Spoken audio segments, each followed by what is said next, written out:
Welcome to the Dr. Izzy's Medical Podcast channel.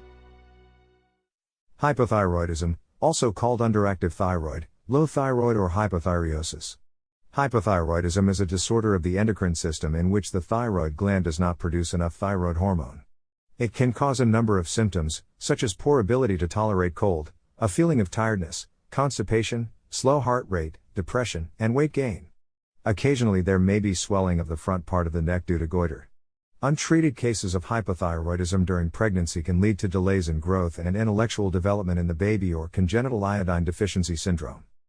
Worldwide, too little iodine in the diet is the most common cause of hypothyroidism. Hashimoto's thyroiditis is the most common cause of hypothyroidism in countries with sufficient dietary iodine. Less common causes include previous treatment with radioactive iodine, injury to the hypothalamus or the anterior pituitary gland, certain medications, a lack of a functioning thyroid at birth, or previous thyroid surgery. The diagnosis of hypothyroidism, when suspected, can be confirmed with blood tests measuring thyroid-stimulating hormone and thyroxine levels. Salt iodization has prevented hypothyroidism in many populations. Thyroid hormone replacement with levothyroxine treats hypothyroidism. Medical professionals adjust the dose according to symptoms and normalization of the thyroxine and TSH levels. Thyroid medication is safe in pregnancy. Although an adequate amount of dietary iodine is important, too much may worsen specific forms of hypothyroidism. Worldwide, about 1 billion people are estimated to be iodine deficient. However, it is unknown how often this results in hypothyroidism. In the United States, hypothyroidism occurs in 0.3 to 0.4% of people. Subclinical hypothyroidism, a milder form of hypothyroidism characterized by normal thyroxine levels and an elevated TSH level, is thought to occur in 4.3 to 8.5% of people in the United States.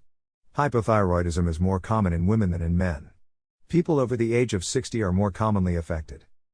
Signs and symptoms. People with hypothyroidism often have no or only mild symptoms. Numerous symptoms and signs are associated with hypothyroidism and can be related to the underlying cause, or a direct effect of having not enough thyroid hormones. Hashimoto's thyroiditis may present with the mass effect of a goiter. In middle-aged women, the symptoms may be mistaken for those of the menopause.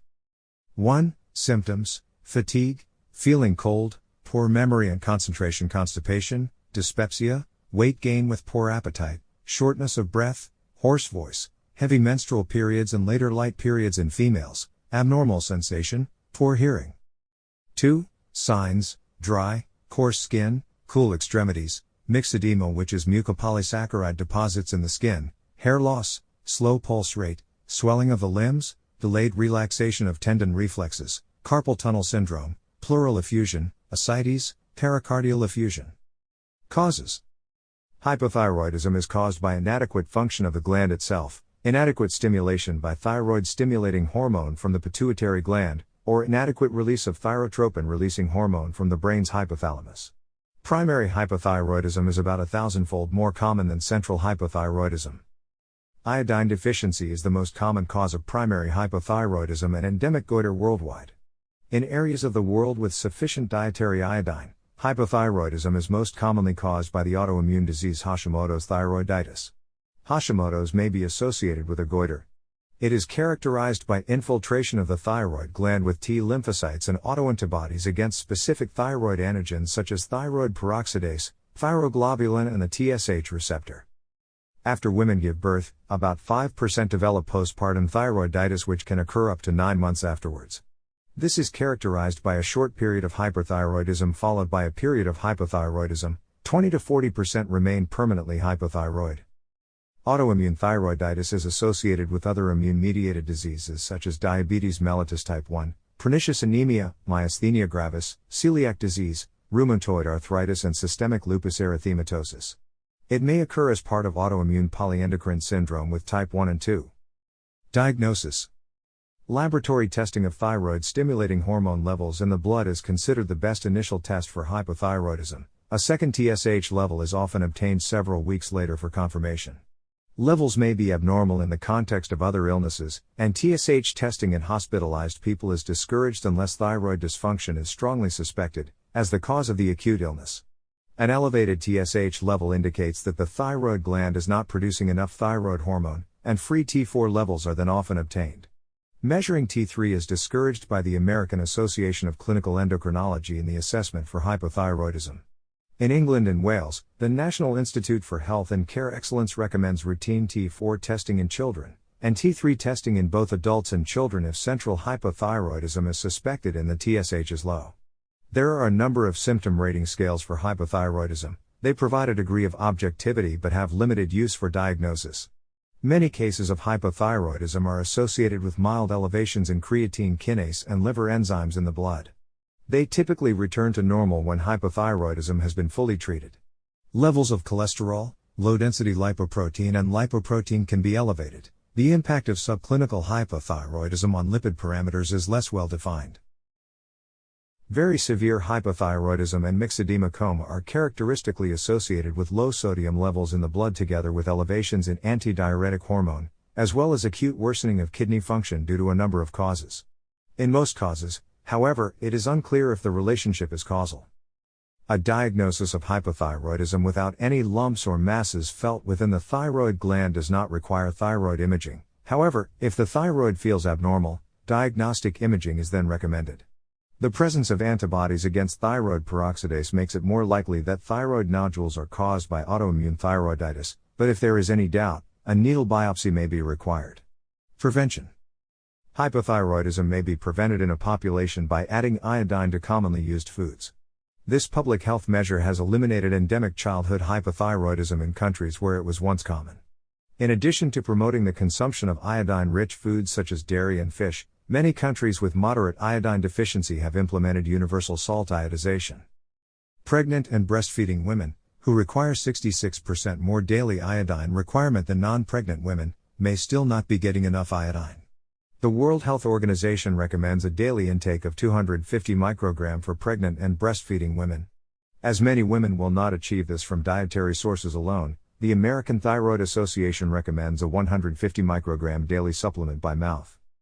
Screening for hypothyroidism is performed in the newborn period in many countries, generally using TSH. This has led to the early identification of many cases and thus the prevention of developmental delay. It is the most widely used newborn screening test worldwide. While TSH-based screening will identify the most common causes, the addition of T4 testing is required to pick up the rarer central causes of neonatal hypothyroidism. Management of hypothyroidism. Hormone replacement. Most people with hypothyroidism symptoms and confirmed thyroxine deficiency are treated with a synthetic long-acting form of thyroxine, known as levothyroxine.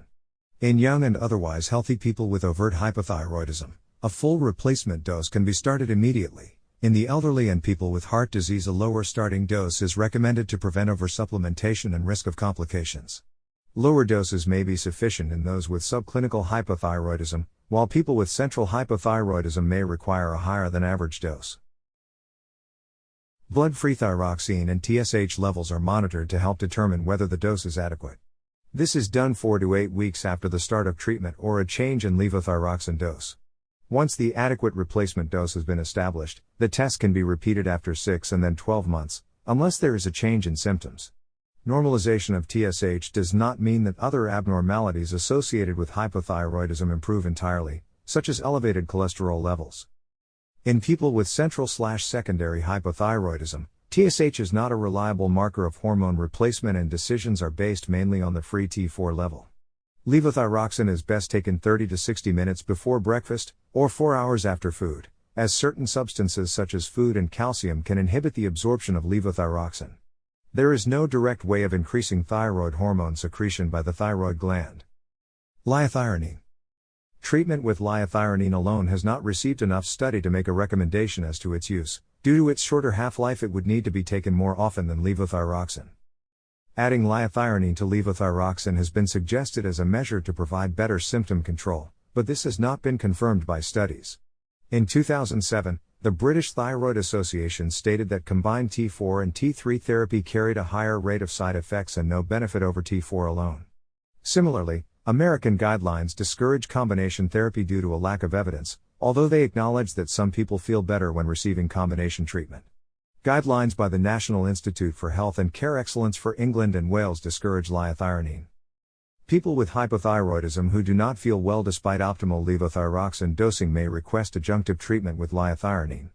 Addition of liothyronine should be regarded as experimental, initially only for a trial period of 3 months, and in a set ratio to the current dose of levothyroxine. The guideline explicitly aims to enhance the safety of this approach and to counter its indiscriminate use. Desiccated animal thyroid.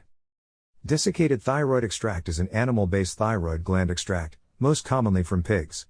It is a combination therapy, containing forms of T4 and T3. It also contains calcitonin, T1 and T2, these are not present in synthetic hormone medication.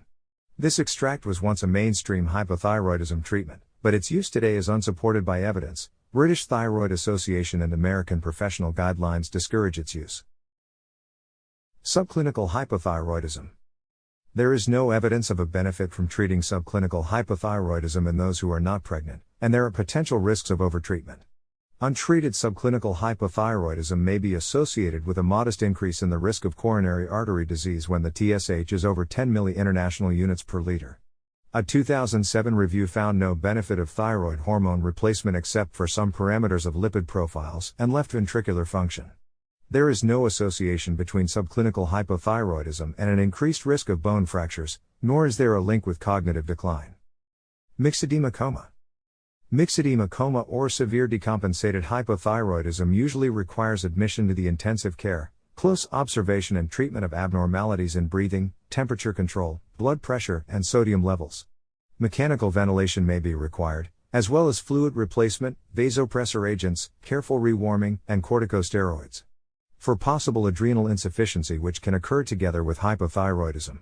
Careful correction of low sodium levels may be achieved with hypertonic saline solutions or vasopressin receptor antagonists. For rapid treatment of the hypothyroidism, levothyroxine or liothyronine may be administered intravenously, particularly if the level of consciousness is too low to be able to safely swallow medication. While administration through a nasogastric tube is possible, this may be unsafe and is discouraged. Pregnancy. In women with known hypothyroidism who become pregnant, it is recommended that serum TSH levels are closely monitored.